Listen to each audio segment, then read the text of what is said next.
嗨，大家好呀！我们今天说胡思乱想。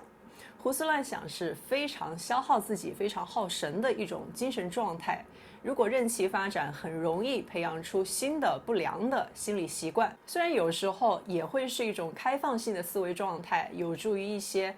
创造性、创意性的灵感来解决问题。但是当胡思乱想过于频繁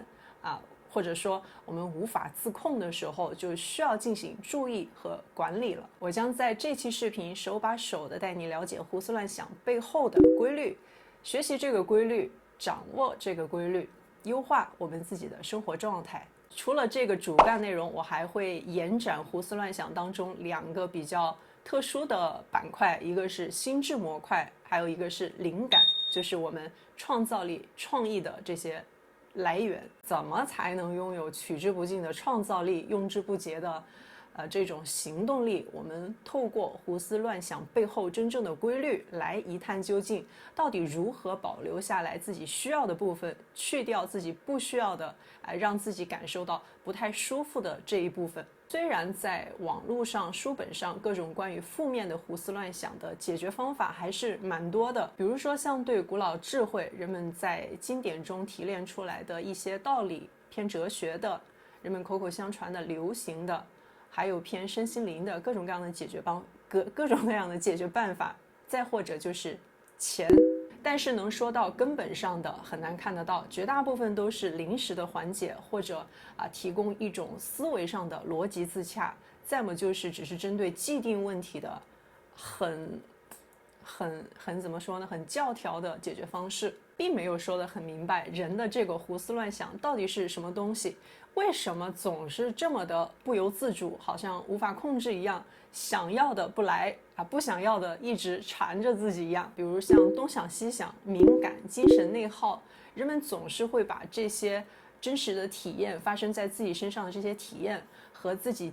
经历过的一些事情联系起来。比如我是因为发生了什么事情，经历了什么变故而变成现在这个样子的。因为和谁比较的过程，比如说像同学同事、各种同龄人之间的这种比较，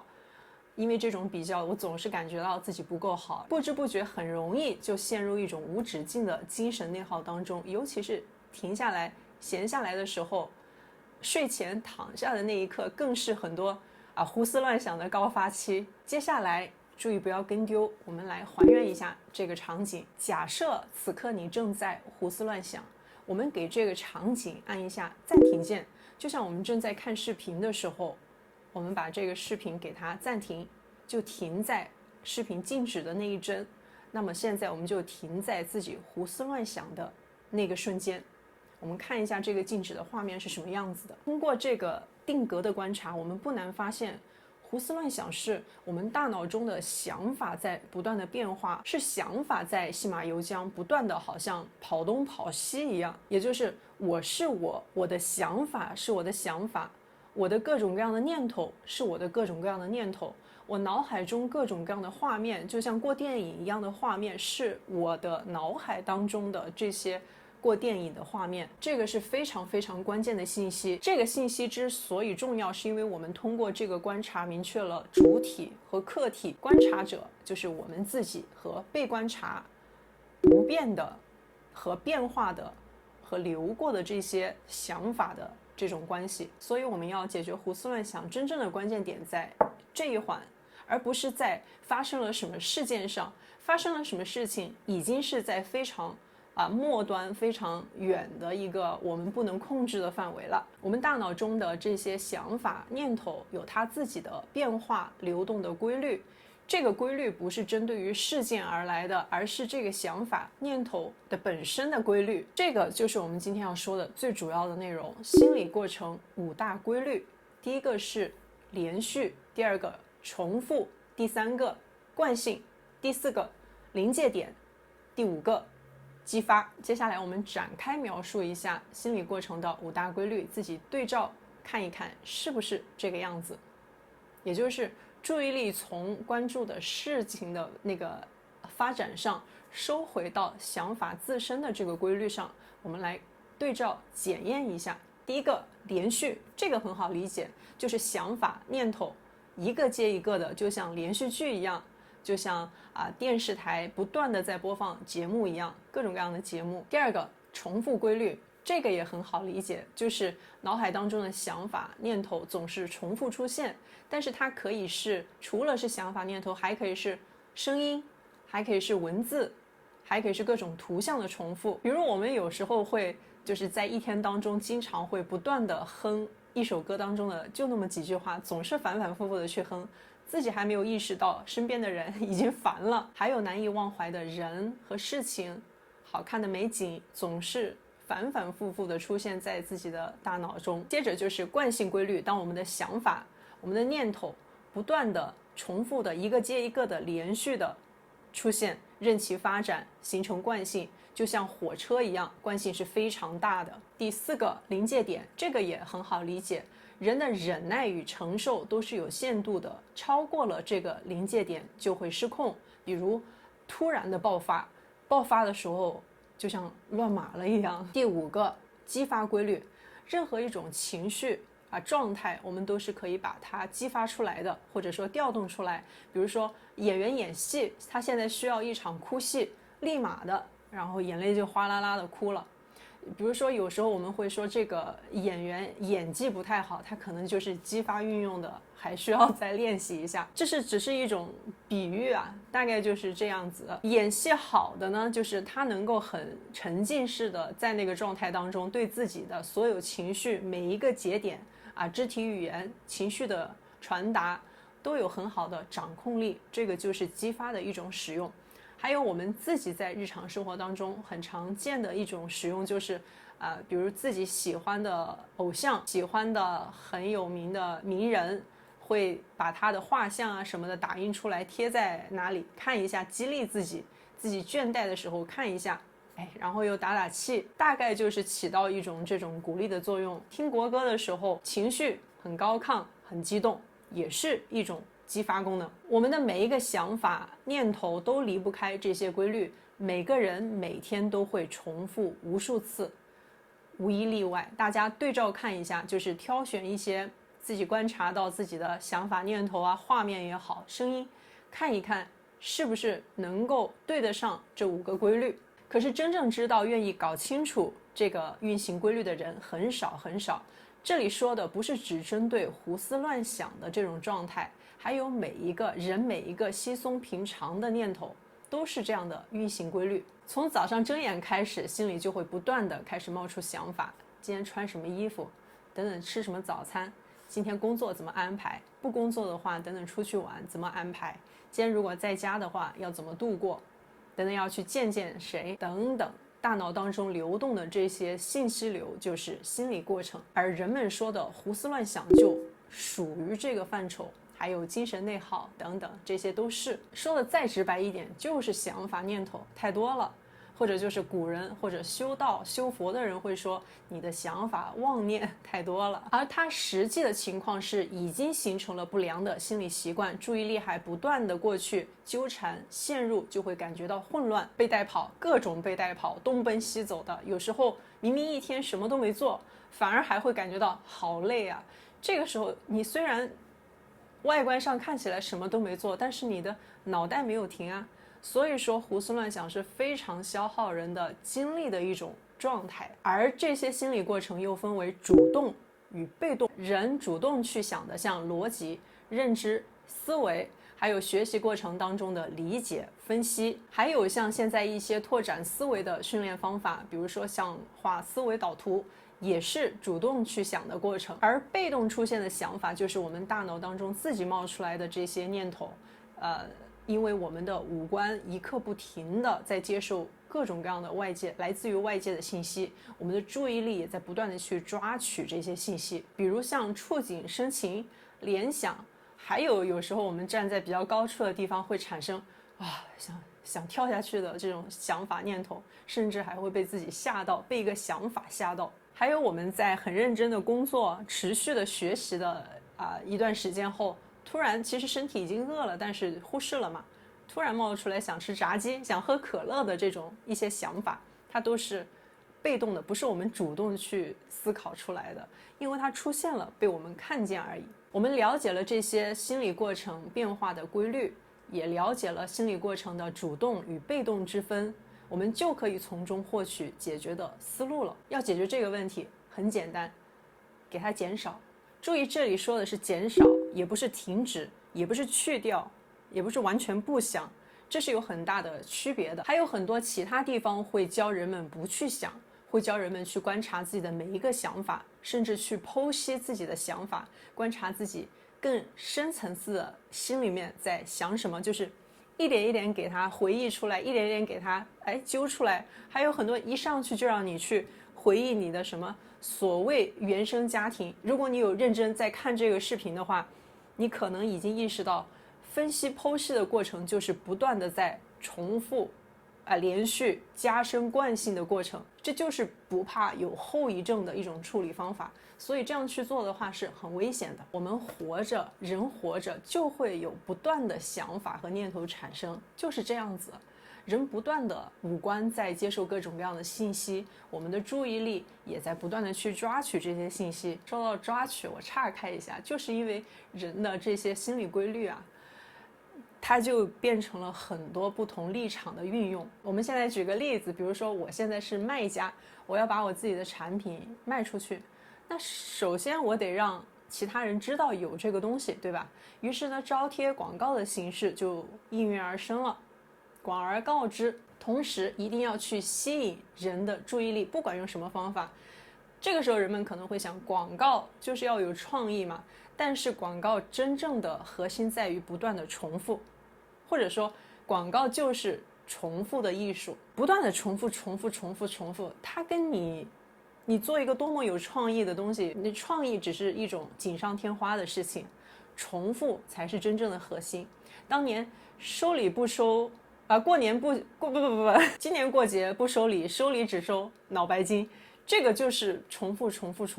到你吐，我不管你吐没吐，但是你记住了，这个就是心理的重复的运用。所以这个广告虽然就是它的艺术形式，就是从那种比如说奥美的他们那种判断来说的话，它是很不入流的，但是你要从这整个它对人心理的剖析，对人心理的这种掌控和运用来说的话，它是非常成功的。对于商业行为而言，它就是达到了售卖的目的。如果还想要给客户加深印象和其他品牌有区分，那么就会又延展开一系列的处理方法，比如说像编故事、立人设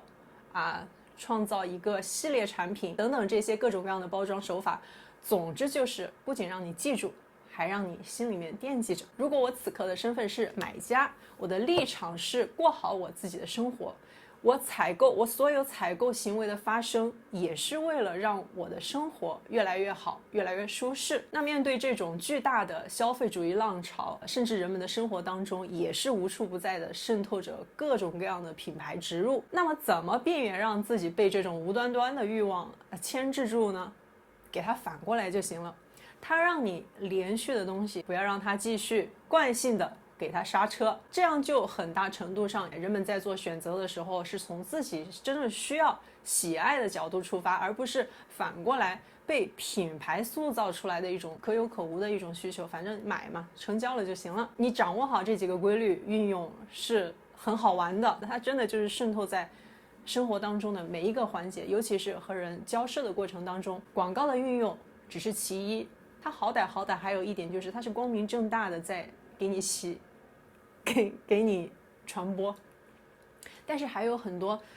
观念的枷锁思维的桎梏，听到的话看到的文字都是在无形之中不断的给你建造这些思维的篱笆。还有很多心理效应也非常多了，比如煤气灯效应、孕妇效应、破窗效应，现在也流行的 PUA、职场 PUA， 尤其涉及到心理，一旦稍微有一点和操控谁的心理这种沾边了的话呢，人们总会莫名的升起一种恐惧感，而这种恐惧感正是因为来自对心理的不理解、不明白，就会觉得对自己的心理无法真正的自主。但所有的心理效应无外乎就是这5大规律的排列组合而已，你可以自己去检查一下，看看是不是。为什么说不用害怕或者甚至过度防卫、过度应激的这些反应呢？因为这些效应，它忽视了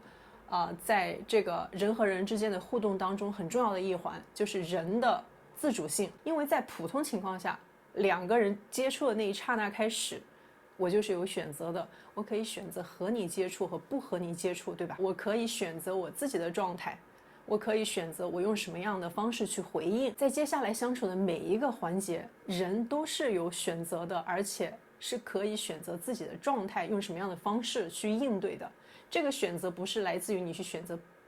就是你要求别人怎么样，这个是无法控制的，但是我们可以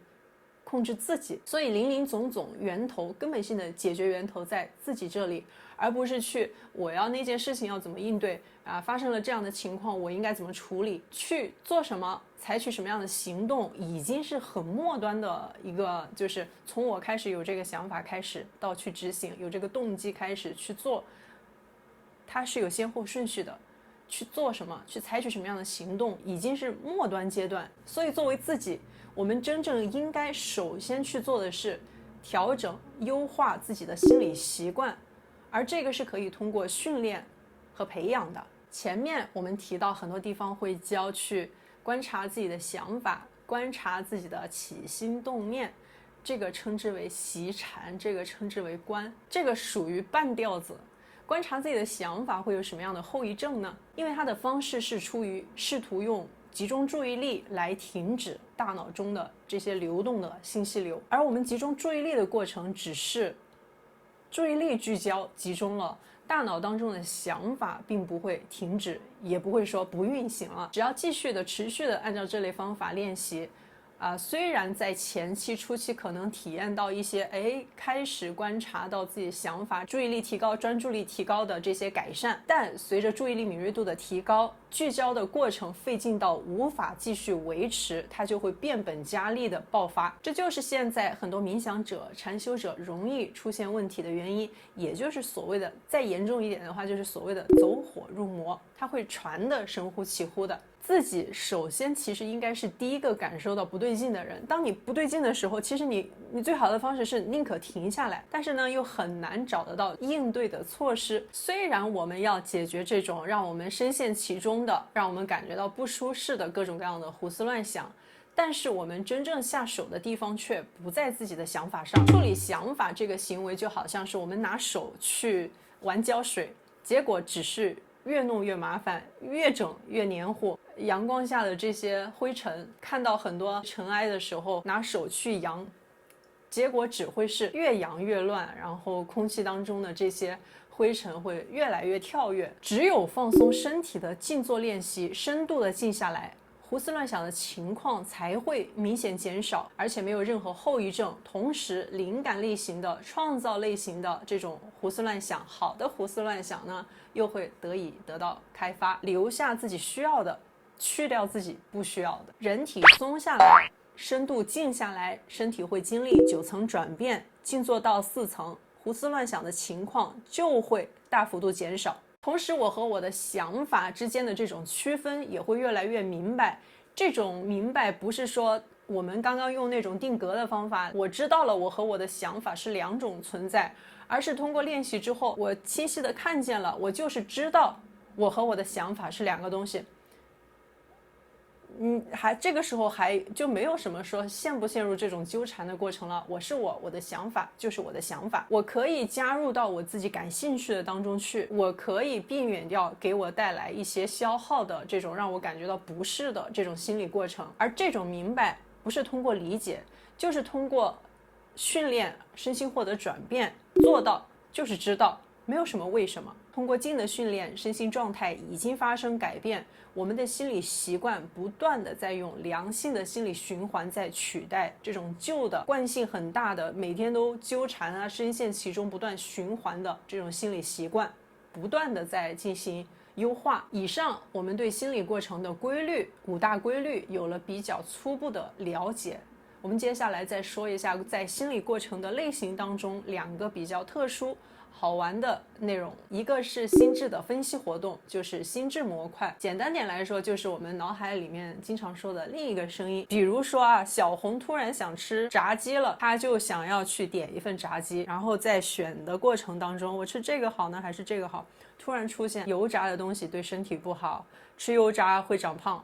然后他就开始陷入了这种两个声音的这种纠缠和 battle， 就是所谓的纠结思想斗争。至于这个单点没点，我们暂时不知道。像冬天在被窝睡得好好的，突然想上厕所了，一个说赶紧去吧，一个不想动，又是这么来回的。拖延症也是这种情况，到了 deadline 的时候，那个效率就是唰唰的，没有什么给你斗争的这种空间了。如果有留意过这另一个声音的内容，你可能会发现一些好玩的现象，比如另一个声音总是把我们在意的事情、好奇的事情、关注的事情进行加工、分析，可以非常迅速的多次变更角度、立场、目标，不断的把加工结果递交给你，就好像我们自带的一种生物人工智能一样。它有时候呢会减少我们的很多麻烦，提高效率。比如说我今天突然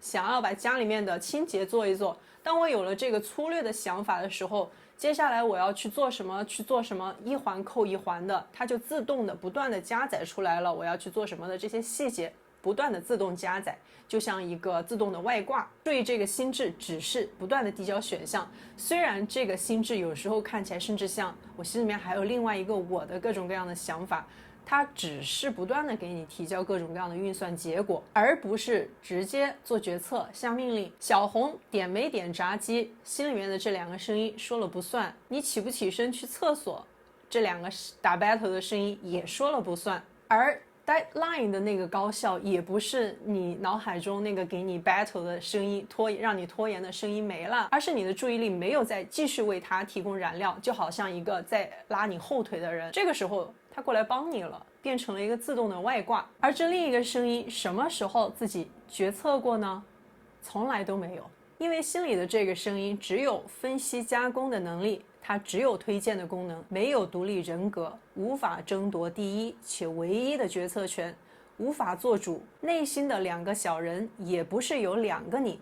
那只是你的心理过程。也就是只要我们不去关注这个另一个声音，看似好像还有一种主体性存在的这种心智的声音，很快就会自己消停。如果我们不让大脑中的这些声音想法胡思乱想继续泛滥，我们的意识就会逐渐变得清明清爽。而这种喜欢打 battle 的声音模式会从唠叨推荐型变成秒出成果模式，就是 deadline 的这种高效分析加工的结果不再用声音告诉你，而是瞬间明悟的传递，就像有一个自动的外挂。这也就到了我们关注的我们在意的创造性灵感的部分。那么随着身心的安静下来，意识清晰的状态下，我们的大脑会自然的冒出一个接一个的各种各样的明悟出现，这个就是灵感的冒出。而灵感之门的开启其实就是身心通畅意识清明的时候，自然而然的好像连接到了信息中心，自然的会读取各种各样的信息，自己需要的